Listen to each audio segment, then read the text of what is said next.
Good morning all of you. మనకి third reasons బాడీలో మనకి ఓవరాల్ 5 యూనిట్స్ ఉంటాయని చెప్పాను కదా. 5 యూనిట్స్లో మనకి 4 units completed and 5th unit వచ్చి మనకి కమర్షియల్ ఫ్లోరికల్చర్.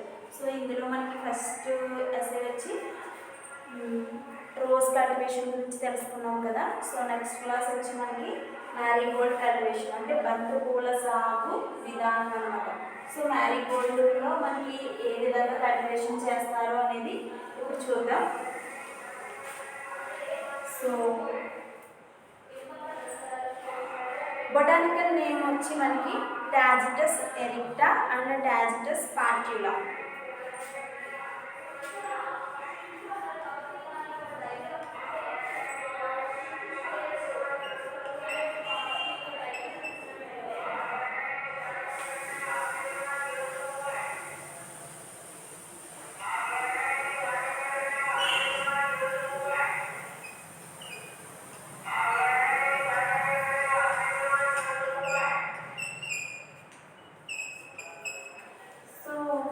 బొటానికల్ నేమ్ వచ్చి మనకి టాజిటస్ erecta and Tagetes పార్ట్యులా. So family వచ్చి మనకి ఆస్ట్రేసి.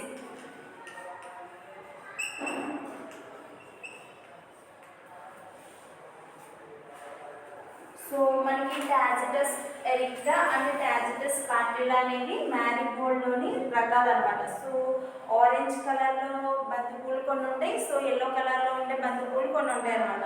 సో అందులో ఆరెంజ్ కలర్లో ఉండే వాటిని టాజిటస్ ఎరిక్టా అంటారు. నెక్స్ట్ టాజిటస్ పార్ట్యులా అనేది ఎల్లో కలర్లో ఉండే బంతి రకం అనమాట. సో ఇది botanical name of Marie Gold. Next family వచ్చి మనకి ఆస్ట్రేసి ఫ్యామిలీ. సో దీని యొక్క కల్టివేషన్ ఏ విధంగా చేస్తారో ఇప్పుడు చూద్దాం. సో ఓవరాల్గా బొటానికల్ నేమ్స్ వచ్చి Tagetes erecta and Tagetes patula. Family ఆస్ట్రేసి.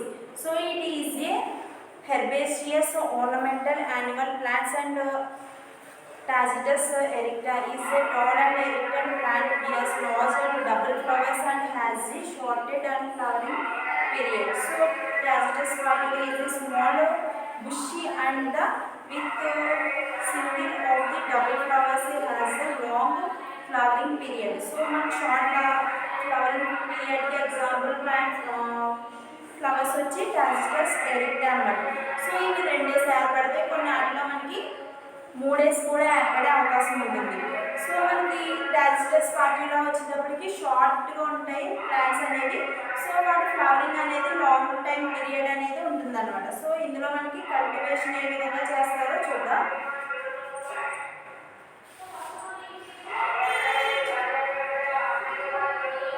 Cultivation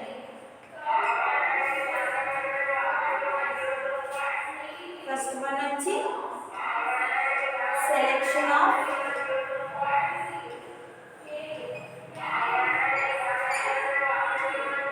variety. Second one వచ్చి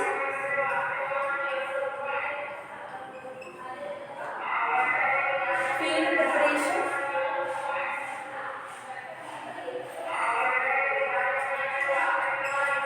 అండ్ థర్డ్ వన్ వచ్చి showing and transplanting.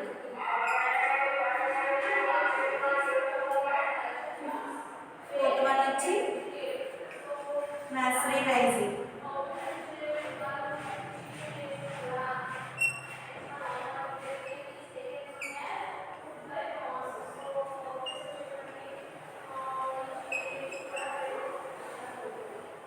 వన్ వచ్చి manures and fertilisers.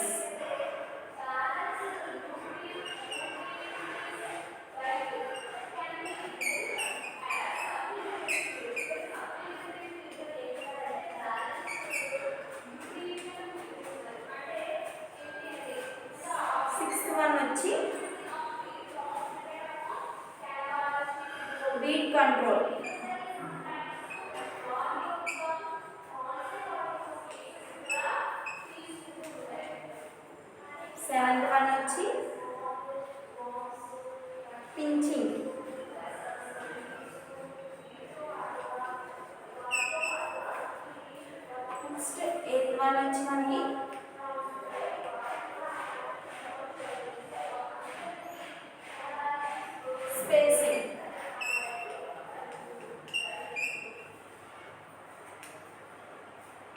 Ninth one వచ్చి irrigation.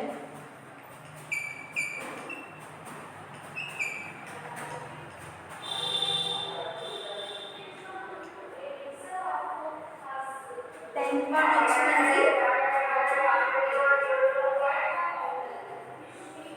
Management of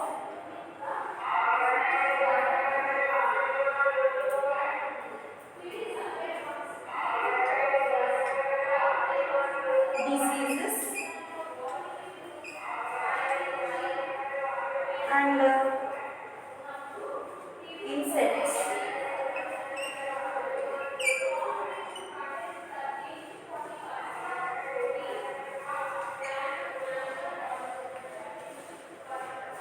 Eleventh one వచ్చి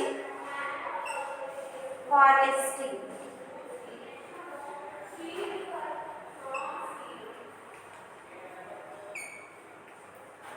ట్వెల్త్ వన్ వచ్చి మనకి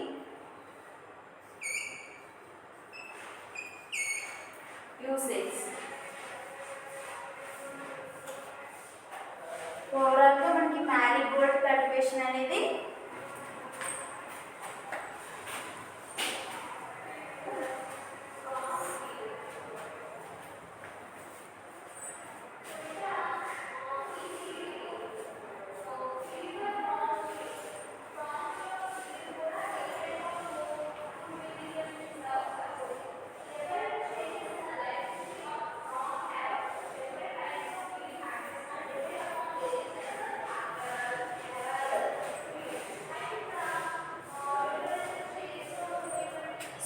Marie Gold కల్టివేషన్లో botanical name వచ్చి Tagetes erecta and టాజిటస్ స్పాట్యులా. Family వచ్చి మనకి ఆస్ట్రేసి. సో ఇందులో కల్టివేషన్ ఏ విధంగా చేస్తారంటే selection of varieties and second one వచ్చి field preparation and third one వచ్చి sowing and transplanting and fourth one వచ్చి nursery raising and fifth one వచ్చి manures and fertilizers and sixth one వచ్చి weed control and seventh one వచ్చి pinching, eighth one వచ్చి మనకి spacing and ninth one వచ్చి irrigation. So 10th one వచ్చి management of diseases and insects. Next 11th one వచ్చి harvesting. 12th one వచ్చి మనకి usage. So ఇవన్నీ కూడా మనకి మ్యారీగోల్డ్ కల్టివేషన్లో మెయిన్ కీ రోల్ పోషిస్తాయి అన్నమాట. సో ఇందులో ఫస్ట్ వన్ వచ్చి సెలెక్షన్ ఆఫ్ వెరైటీస్. సో అసలు శాస్త్రీయ నామం వచ్చి టాజిటస్ ఎరిక్టా, టాజిటస్ స్పాట్యులా. కుటుంబం ఆస్ట్రేసి. సో బంతి ఆస్ట్రేసి కుటుంబానికి చెందిన ఏకవార్షిక గుల్మము. దీనిలో టాజిటస్ ఎరిక్టా, టాజిటస్ స్పాట్యులా అనే జాతులు కలవు. సో అంటే ఏంటి, ఓవరాల్గా మనకి ఆస్ట్రేసి ఫ్యామిలీలోనే బంతి అనేది 2 రకాలు కలిగి ఉంటుంది, టాజిటస్ erecta and టాజిటస్ స్పాట్యులా. So next one వచ్చి ప్రపంచవ్యాప్తంగా బంతి జాతులు పూల కోసం పెంచబడే అలంకరణ మొక్కలుగా బహుళ ఆదరణ పొందినవి. పారిశ్రామిక సంస్థలు దీనిలోని సహజ సిద్ధమైన రంగుని వేరు చేసి ఆహార పదార్థాలను ఔషధాల తయారీలోను వినియోగిస్తున్నారు. అంటే ఏంటి, బంతి సాగు అనేది ప్రపంచవ్యాప్తంగా ఎక్కువగా వాడే క్రాపింగ్ అనమాట. సో ఇందులో మనకి మ్యారీగోల్డ్లో వెరైటీస్ ఉంటాయి కదా, ఈ 2 వెరైటీస్ కూడా ఎక్కువగా కల్చర్ చేస్తూ ఉన్నారు. సో ఇందులో మనకి మెడిసినల్ యూజెస్ ఉన్న మ్యారీగోల్డ్ ఫ్లవర్స్ ఉంటాయి. నెక్స్ట్ వచ్చి medicinal uses and food materials కింద కూడా మనకి మ్యారీగోల్డ్ ఫ్లవర్స్ నుంచి తీసిన మెటీరియల్స్ని యూజ్ చేస్తూ ఉంటారనమాట. నెక్స్ట్ వచ్చి మనకి టాజిటస్ ఎరిక్టా. ఇది పొడవుగా ఉంటుంది, నిటారుగా ఉంటుంది, 10 అంగుళాల నుండి 3 అడుగుల ఎత్తు వరకు పెరుగుతుంది. సో 3 feet వరకు పెరిగే ప్లాంట్ ఏంటంటే టాజిటస్ స్పాట్యులా ఎరిక్టా అనమాట. సో దీని యొక్క పుష్పాలు పెద్దగా ఉంటాయి, జంటలుగా ఉంటాయి. మనకి ఫ్లవరింగ్ అనేది బిగ్ సైజులో అవైలబిలిటీ కలిగి ఉంటాయి అనమాట. సో జంటలుగా అంటే పేర్స్ కింద ఫ్లవరింగ్ అనేది ఏర్పడటం జరుగుతుంది. నెక్స్ట్ వచ్చి టాజిటస్ స్పాట్యులా. సో ఇవి చిన్న పొదలాగా, అంటే మొక్క అనేది చాలా షార్ట్గా ఉంటుంది, 6 నుంచి 18 అడుగుల వరకు అంగుళాల ఎత్తు వరకు పెరుగుతుంది. పుష్పాలు ఒంటరిగా లేదా జంటలుగా ఉంటాయి. సో అంటే ఇది సింగిల్ ఫ్లవరింగ్ ఏర్పడవచ్చు, ఒక్కొక్కసారి మనకి డబుల్ ఫ్లవరింగ్ కూడా ఏర్పడే అవకాశం ఉంటుంది అనమాట. అది టాజిటస్ స్పాట్యులా యొక్క క్యారెక్టర్స్. నెక్స్ట్ వచ్చి సాగు చేయు విధానంలోని దశలు. ఫస్ట్ వన్ వచ్చి జాతీయ రకం ఎంపిక, అంటే ఇది సెలెక్షన్ ఆఫ్ వెరైటీస్. సేమ్ మనకి రోజ్ కల్టివేషన్లో ఎలాంటి మెథడాలజీ ఉన్నదా సేమ్ బంతిలో కూడా మనకి సేమ్ అలాంటి మెథడాలజీ ఉంటుంది, కొంచెం వేరియేషన్ అనేది కనిపిస్తూ ఉంటుంది అనమాట. సో ఇందులో జాతి రకం అంటే సెలెక్షన్ ఆఫ్ వెరైటీస్. సో ఏంటి మ్యారీగోల్డ్ పెరుగుదలకు మరియు పుష్పించుటకు పగటి కాల ప్రమాణాలు ఉష్ణోగ్రతలు నిర్దేశిస్తాయి. సో అంటే ఏంటి డే టైం ఉండే కాల పరిమితి ప్లస్ టెంపరేచర్ అనేది మనకి మ్యారీగోల్డ్ పెంపకానికి అవకాశం ఎక్కువగా ఉంటుంది అనమాట. సో ఏ రకానికి ఏ ఋతువు సరిపోతుందో తెలుసుకుని దానికి అనుగుణంగా బంతి రకాన్ని ఎంపిక చేసి సేద్యం చేయాలి.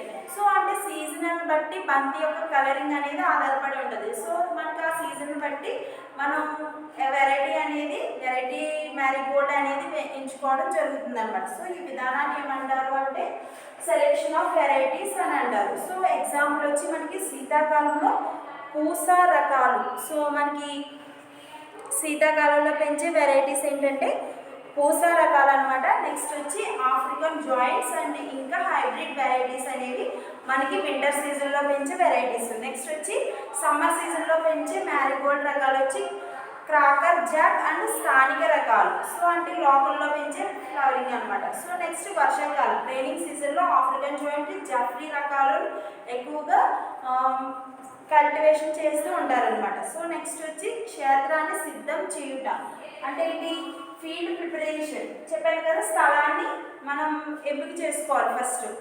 ఫస్ట్ వన్ వచ్చి మనకి రకాలను ఎంచుకోవాలి, సెకండ్ వన్ వచ్చి మనకి స్థలాన్ని ఎంపిక చేసుకోవాలన్నమాట. సో దీని గురించి సారవంతమైన నీటి పారుదల వసతి గల కలుపు మొక్కలు లేని చదును నేలలు బంతి సాగుకు అవసరం.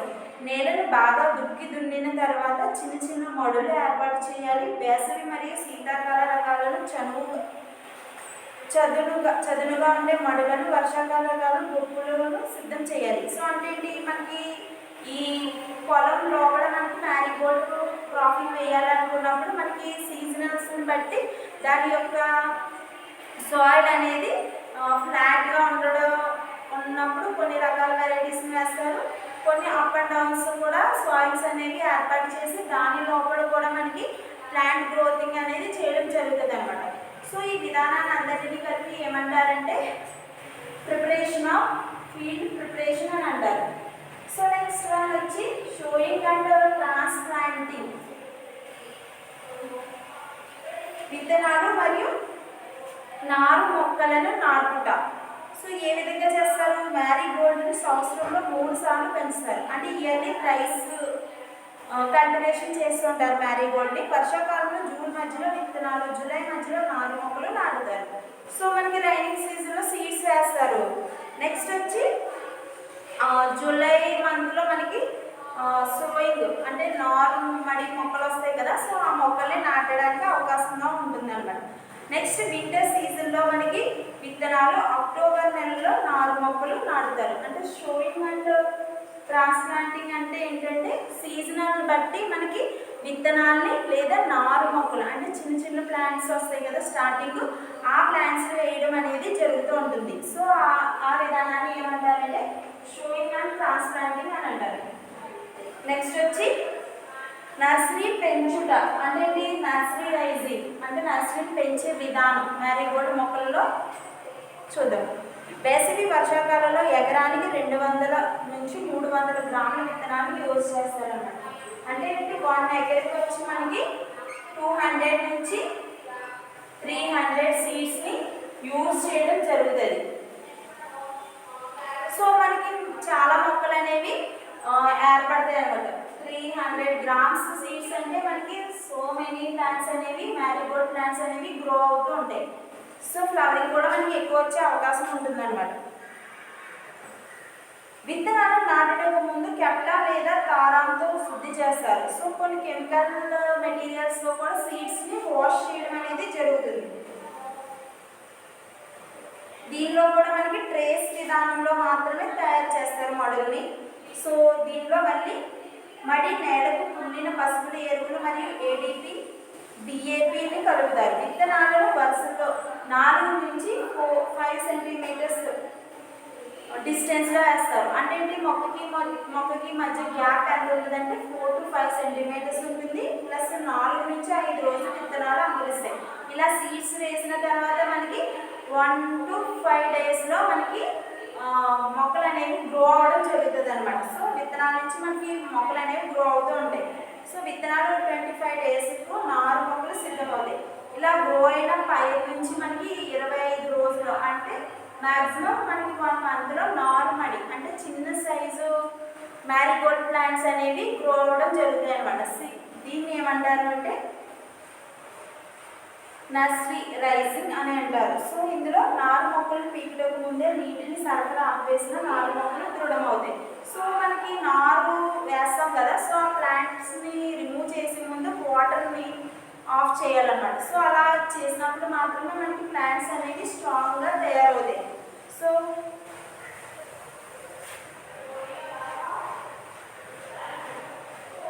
ప్లాంట్స్ని రిమూవ్ చేసేటప్పుడు మాత్రం మనకి వాటర్ని ఇవ్వడం అనేది జరుగుతుంది అనమాట. సో అప్పుడు మనకి ప్లాంట్స్ ఈజీగా రిమూవ్ అవ్వడానికి, సాయిల్ నుంచి రిమూవ్ అవ్వడానికి అవకాశం ఉంటుంది. సో ఈ విధానాన్ని అంతటినీ కలిపి ఏంటంటే నర్సరీ రైజింగ్ అని అంటారు. సో మనకి 1/2 kg వరకు కూడా సీడ్స్ని యూజ్ చేయడం జరుగుతుంది, అంటే 200 నుంచి 300 వరకు.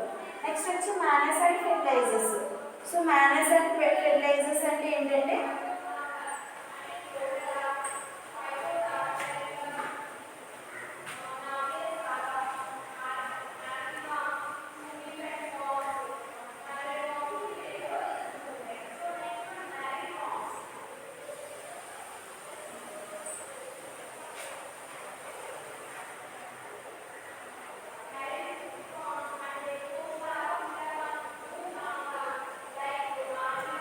సో మ్యానస్ అండ్ ఫెర్టిలైజర్స్ అంటే ఏంటంటే మనం ఎరువులను వేస్తాం కదా, రోజ్ కల్టివేషన్లో మన ఎన్పీకే నత్రజని, ఫాస్ఫరస్, పొటాషియంని యూజ్ చేస్తాం కదా. సో ఇలాగే మనకి మ్యారీగోల్డ్ కల్టివేషన్లో కూడా ఎన్పీకేని యూజ్ చేస్తారు. సో అది ఎంత రేషియో ఉంటుందంట, ఎన్పీకే. సో అప్పుడు పర్సంటేజ్ వచ్చి మనకి 150 ఈజ్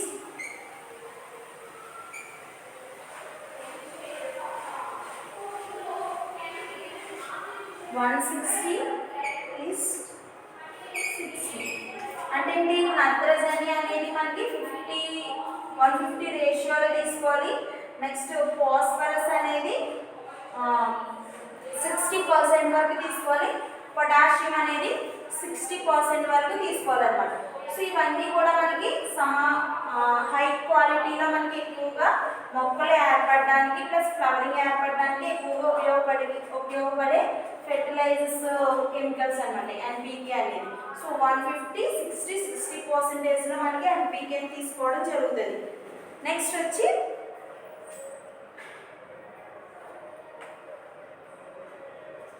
ఈ మిక్స్చర్ అంతటిని కూడా వాటర్లో మిక్స్ చేసి మనం ప్లాంట్స్ పైన, మ్యారీగోల్డ్ ప్లాంట్స్ పైన స్ప్రే చేసినట్లయితే మనకి ఫ్లవరింగ్ అనేది క్వాలిటీతో వస్తాయి అన్నమాట. సో ఇది ఎక్కువగా మనకి కెమికల్స్ అన్నింటిలో కూడా మ్యాక్సిమం యూజ్ చేసే మెటీరియల్ అంటే ఎన్పీకే. సో నెక్స్ట్ వచ్చి మనకి వీడ్ అండ్ కంట్రోల్. సో కలుపు మొక్కల్ని తొలగించడాన్ని వీడ్ అండ్ కంట్రోల్ అంటారు. సో మొక్కల నుంచి పెరుగుదలకు 3 నుంచి 4 సార్లు కలుపు మొక్కలను తీసివేయాలి లేదా కలుపు నివారక రసాయనాలను ఉపయోగించాలి. అంటే ఏంటి, మనకి క్రాపింగ్ వేసిన తర్వాత 3 నుంచి 4 డేస్ మధ్యలో మనకి వీడ్ అనేది గ్రో అవ్వడం జరుగుతుంది. సో ఈ వీడిని రిమూవ్ చేసినప్పుడు మాత్రమే మనకి మెయిన్ మ్యారీగోల్డ్ ప్లాంట్స్ అనేవి ఎక్కువగా ఫాస్ట్గా గ్రో అవ్వడానికి అవకాశం ఉంటుంది. ప్లస్ ఫ్లవరింగ్ కూడా మనకి సీజనల్ వైజ్గా ఫాస్ట్గా రావడానికి కూడా అవకాశం ఉంటుంది అన్నమాట. సో అందువల్ల ఏంటంటే వీటిని ఎప్పటికప్పుడు రిమూవ్ చేస్తూ ఉండాలి. సో కొన్నిసార్లు ఏంటంటే రసాయనాలు అంటే కెమికల్స్ కూడా యూజ్ చేసి వీటిని రిమూవ్ చేయడం అనేది చేస్తూ ఉంటారనమాట. సో ఈ విధానాన్ని ఏమంటారంటే వీడ్ కంట్రోల్ అంటారు. నెక్స్ట్ వచ్చి పించింగ్. పించింగ్ అంటే కొన మొగ్గలను తుంచి పార్శ్వ శాఖల పెరుగుదలను వృద్ధి చేయడానికి పించింగ్ అంటారు. దీనివల్ల పుష్పాల సంఖ్య పెరిగి పూల దిగుబడి కూడా పెరుగుతుంది. ట్రాన్స్ప్లాంటేషన్ జరిగిన 35 to 40 డేస్లో ఒకసారి పించింగ్ చేయాలి. సో అంటే ఏంటి, మొక్క మ్యారీగోల్డ్ ప్లాంట్స్లోని మనకి బడ్డింగ్ అనేది స్టార్ట్ అవుతుంది. సో ఈ బడ్డింగ్ స్టార్ట్ అయినప్పుడు దాన్ని స్టార్టింగ్ స్టేజ్లోనే బడ్స్ని కట్ చేసినప్పుడు దాని యొక్క పక్క సైడ్స్ నుంచి మనకి రీబడ్డింగ్ జరిగి మనకి ఎక్కువ సంఖ్యలో మొగ్గలు ఏర్పడడం జరుగుతుంది. దీనివల్ల మనకి ఫ్లవరింగ్ అనేది అధికంగా వచ్చే అవకాశం ఉంటుంది. సో అందువల్ల ఈ విధానాన్ని ఏమంటారంటే పించింగ్ అంటారు. సో ఈ పించింగ్ అనేది ఎన్ని డేస్కి ఒకసారి చేయాలంటే 35 డేస్ నుంచి 45 డేస్ వరకు చేస్తూ ఉండాలన్నమాట. సో అలా చేసినప్పుడు మాత్రమే మనకి మ్యారీగోల్డ్ ఫ్లవరింగ్ అనేది ఎక్కువ మొత్తంలో ఏర్పడే అవకాశం ఉంటుంది. సో నెక్స్ట్ వచ్చి 8th వన్ స్పేసింగ్. స్పేసింగ్ అంటే ఏంటంటే స్థలం మధ్యలో, అంటే ప్లాంట్కి మధ్య మనకి గ్యాప్ ఉండదు కదా. సో ఆ గ్యాప్ అనేది మ్యాక్సిమం 6 feet వరకు, 2 to 3 feet వరకు కూడా మనకి గ్యాప్ అనేది ఇవ్వడం జరుగుతుంది. సో అప్పుడు మనకి ఫ్లవరింగ్ కట్ చేసినప్పుడు ఎక్కువ ప్లాంట్స్ అనేవి డ్యామేజ్ అవ్వకుండా, ఫ్లవరింగ్ అనేది డ్యామేజ్ అవ్వకుండా ఉండడం కోసం ఎక్కువగా ఉపయోగపడుతుంది అనమాట. సో ఆ విధానాన్ని ఏమంటారంటే స్పేసింగ్ అని అంటారు. Spacing and proper spacing between the plants is required for the better development of planting and good flower valid. They are the planted with the space to 45 centimeters నుంచి 30 centimeters లేదా 20 centimeters నుంచి 10 centimeters obtaining high flower value. So మనకి plants యొక్క సైజుని బట్టి వాటి మధ్య gap అనేది ఎక్కువగా ఇవ్వడం అనేది చేయాలన్నమాట. సో ఈ విధానాన్ని ఓవరాల్గా ఏమంటారంటే స్పేసింగ్ అని అంటారు. నెక్స్ట్ 9th వన్ వచ్చి ఇరిగేషన్. ఇరిగేషన్ అంటే నీటి పారుదలని ఇరిగేషన్ అని అంటారు. సో శీతాకాలం రకాలకు 6 నుంచి 8 సార్లు వాటరింగ్ ఇవ్వాలి. నెక్స్ట్ రైనింగ్ సీజన్లో మనకి అంటే వింటర్ సీజన్లో మనకి 6 to 8 డేస్ వరకు మనకి వాటరింగ్ ఇవ్వడం అనేది జరుగుతుంది. సో మనకి రైనింగ్ సీజన్లో 8 to 10 డేస్ వరకు మనకి గ్యాప్ ఇస్తూ వాటరింగ్ ఇవ్వడం అనేది జరుగుతుంది అనమాట. సమ్మర్ సీజన్లో అయితే మనకి 4 to 5 డేస్ వ్యవధిలో వాటరింగ్ అనేది ఇవ్వడం జరుగుతుంది. సో ఈ విధంగా ఇచ్చినప్పుడు మాత్రమే మనకి మొక్కలు అనేవి ఫాస్ట్గా గ్రో అవుతాయి. సో ప్లాంట్ ఫ్లవరింగ్ అనేది కూడా మనకి సీజనల్గా క్వాలిటీ ప్లస్ క్వాంటిటీతో పాటు కలరింగ్ అనేది కూడా మనకి ఎక్కువ ఇంప్రూవ్మెంట్ అయ్యే అవకాశం ఉంటుంది. సో ఈ విధానాన్ని ఏమంటారంటే ఇరిగేషన్ అని అంటారు. నెక్స్ట్ వన్ వచ్చి 11th one management of diseases and insects. So అంటే ఏంటి, వ్యాధుల నుంచి ప్లస్ కీటకాల నుంచి మొక్కల్ని రక్షించే విధానం అన్నమాట. బంతి రకాలకు రైజికోనియా ఆల్టర్నేరియా జాతుల వల్ల నారు మొక్కలు పడిపోవట, ఆకుమచ్చ వ్యాధులు వస్తాయి. విత్తనాలకు కెప్టాన్ 2 grams నీటిలో కలిపి శుద్ధి చేసినప్పుడు మనకి రైజికోనియా వల్ల వచ్చే వాలిపోవడం అనే వ్యాధిని అరికట్టవచ్చు. సో మనకు కొన్ని రకాల కెమికల్స్ ఉంటాయి కదా, అందులో కెప్టాన్ అనేది ఒక రకమైన కెమికల్. సో దీన్ని 1 లీటర్ వాటర్లో మనకి ఈ కెమికల్ని మిక్స్ చేసి మనకి మ్యారీగోల్డ్ ప్లాంట్స్ మీద స్ప్రే చేసినట్లయితే మనకి కొన్ని రకాల డిసీజెస్ ఉంటాయి కదా ప్లాంట్స్కి వచ్చేవి. సో ఆ డిసీజెస్ అనేవి తగ్గే అవకాశం ఉంటుంది. ప్లస్ ఈ ఇన్సెక్ట్స్ అనేవి రాకుండా ఉండడం కూడా జరుగుతుంది అనమాట.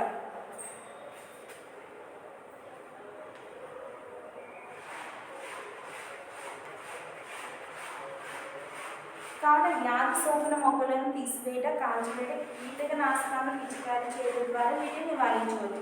అంటే ఇది డ్యామేజ్కు గురైన ప్లాంట్ పార్ట్స్ని కట్ చేసేసి వాటిని దూరంగా తీసుకెళ్ళి కాల్చడం లేదా ఓవరాల్గా రిమూవ్ చేసేయడం, అంటే ప్లాంట్స్ని రిమూవ్ చేయడం అనేది చేసినట్లయితే మనకి డిసీజెస్ అనేవి రాకుండా మనం జాగ్రత్తలు తీసుకోవచ్చు అనమాట. సో ఈ విధానాన్ని ఏమంటారంటే management of diseases and insects అంటారు.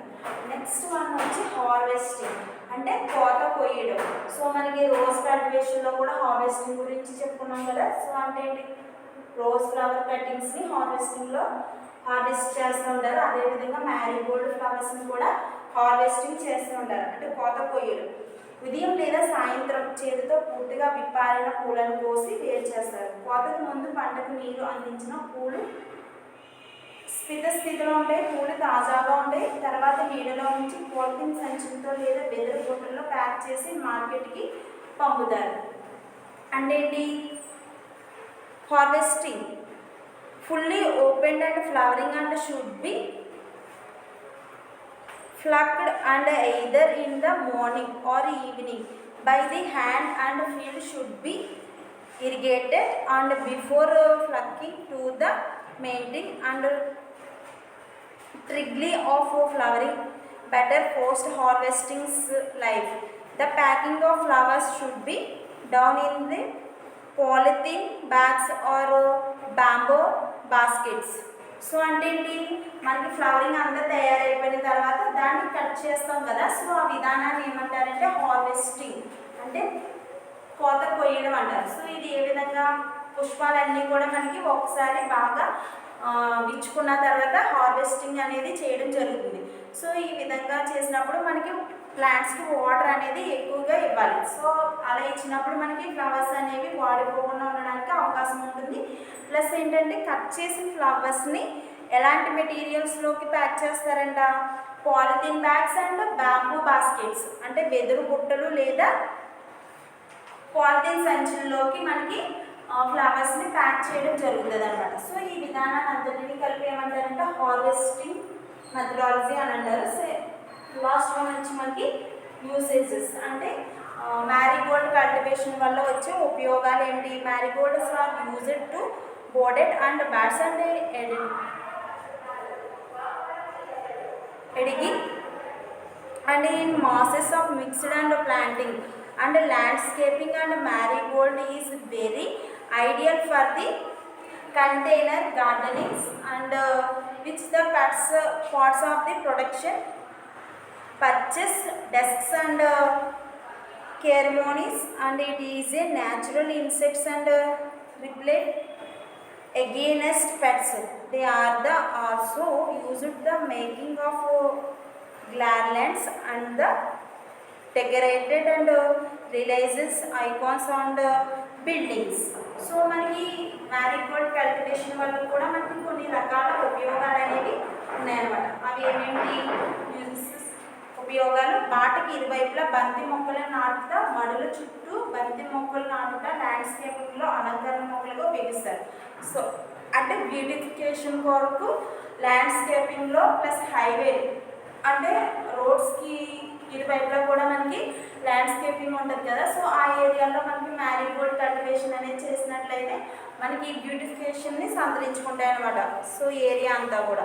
సో నెక్స్ట్ ఏంటంటే కుండీలలో ఉద్యానవనాలలో బంతి మొక్కల సాగు వలన అక్కడ ఆహ్లాదకరమైన వాతావరణం ఏర్పడుతుంది.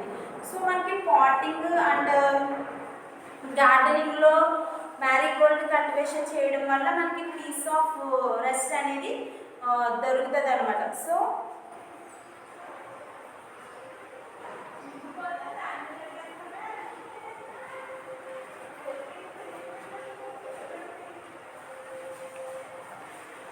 నెక్స్ట్ వచ్చి కీటకాలను తరిమివేసే రసాయనాలను బంతిపూలు విడుదల చేస్తాయని గుర్తించారు. సో కొన్ని రకాల కీటకాలు రాకుండా గార్డెనింగ్స్లో ప్రొటెక్షన్ కింద కూడా మనకి మ్యారీగోల్డ్ ఫ్లవర్స్ అనేవి ఎక్కువగా ఉపయోగపడడం జరుగుతుంది అనమాట. సో బంతిపూల దండల తయారీకి, భవనాల అలంకరణకు ఉపయోగిస్తారు. సో మ్యారీగోల్డ్తో మనకి దండలు అనేవి తయారు చేస్తారు కదా ఫంక్షన్స్కి, ఇటువంటి అకేషన్స్ వేస్గా కూడా మనకి బంతిపూలు అనేవి యూజ్ చేస్తూ ఉంటారు. నెక్స్ట్ ఏంటంటే బిల్డింగ్స్ని డెకరేషన్ చేయడానికి కూడా మ్యారీగోల్డ్ ఫ్లవర్స్ని యూజ్ చేయడం జరుగుతుంది అనమాట. సో ఇవన్నీ కూడా మనకి మ్యారీగోల్డ్ వల్ల వచ్చే ఉపయోగాలు, బంతిపూల వల్ల వచ్చే ఉపయోగాలు అనమాట. సో ఇవన్నీ కూడా మనకి మ్యారీగోల్డ్ కల్టివేషన్లో కంటెంట్స్ అనమాట.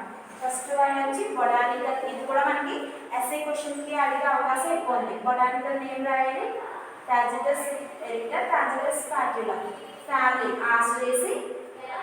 Next cultivation, first selection of varieties, మొక్కల్లో మనం ఏ రకాలు వేయాలనుకుంటున్నామో ఆ రకాన్ని ఎంచుకోవాలి. సెకండ్ వన్ నుంచి ఫీల్డ్ ప్రిపరేషన్, అంటే స్థలాన్ని సిద్ధం చేసుకోవాలి. నెక్స్ట్ షోయింగ్ అండ్ ట్రాన్స్ప్లాంటింగ్, మొక్కలను లేదా విత్తనాలను నాటుట. నెక్స్ట్ రైజింగ్ ఆఫ్ నర్సరీ, అంటే నర్సరీలో మనకి ఏ విధంగా మ్యారీగోల్డ్ ప్లాంట్స్ని గ్రో చేయాలి. ఎన్ని సీడ్స్ యూజ్ చేస్తారంటే నర్సరీ రైజింగ్లో 200 నుంచి 300 సీడ్స్ని యూజ్ చేస్తారు. Next manures and fertilisers, manures and fertilisers అనేవి NPK 150% వరకు నత్రజని అండ్ 60% వరకు ఫాస్ఫరస్ అండ్ 60% వరకు పొటాషియంని యూజ్ చేస్తారనమాట. సో దాన్ని ఎంపీకే అంటారు. So main fertilisers. Next weed control కూడా 2 to 3 డేస్కి లేదా 3 to 4 డేస్కి రిమూవ్ చేస్తూ ఉండాలి లేదా కెమికల్స్ వాడాలి. నెక్స్ట్ పించింగ్ అంటే చెప్పాను కదా, మొగ్గ భాగాలను తుంచి వేయడాన్ని, పొల మొగ్గలు తుంచి వేయడాన్ని పించింగ్ అంటారు అన్నమాట. నెక్స్ట్ స్పేసింగ్ అంటే గ్యాప్ అనేది ఎక్కువ ఇవ్వాలి. ఇరిగేషన్ నీటి సీజనల్ బట్టి మనకి వాటర్ని ఇవ్వడం అనేది జరుగుతుంది అన్నమాట. Next management of diseases and insects. So వ్యాధులు రాకుండా అరికట్టవలసిన పద్ధతులన్నీ management of diseases. So management of diseases and insects కీటకాలు కూడా ఇందులోకి వస్తాయి మనకి. నెక్స్ట్ హార్వెస్టింగ్ ఎప్పుడు చేయాలి, ఎలాంటి మెటీరియల్లోకి హార్వెస్టింగ్ చేస్తారు. వెదురు బాస్కెట్ అంటే వెదురు బుట్టలు, bamboo baskets and polythene bags అన్నమాట. పాలిథిన్ సంచులు మరియు వెదురు బుట్టల్లోకి హార్వెస్టింగ్ అనేది చేస్తూ ఉంటారు. యూజెస్ మ్యారీగోల్డ్ వల్ల వచ్చి యూజెస్, డెకరేషన్స్, ఇవన్నీ కూడా మనకి మ్యారీగోల్డ్ యూజెస్.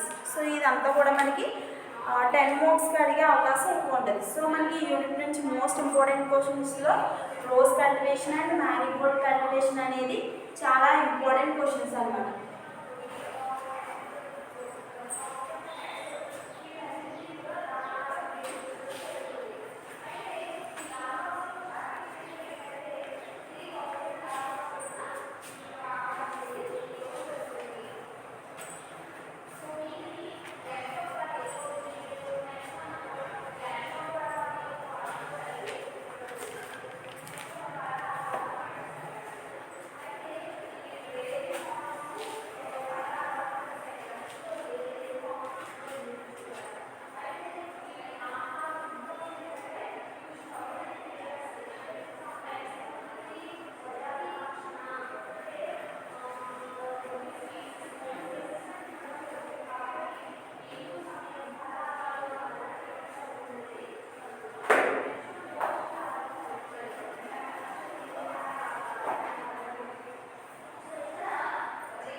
కమర్షియల్ ఫ్లోరికల్చర్లో మనకి పూల మొక్కల పెంపకంలో rose and marigold most important questions అన్నమాట. సో ఎస్ఎల్లో ఎక్కువ 2 అడిగే అవకాశం ఎక్కువ ఉంటుంది.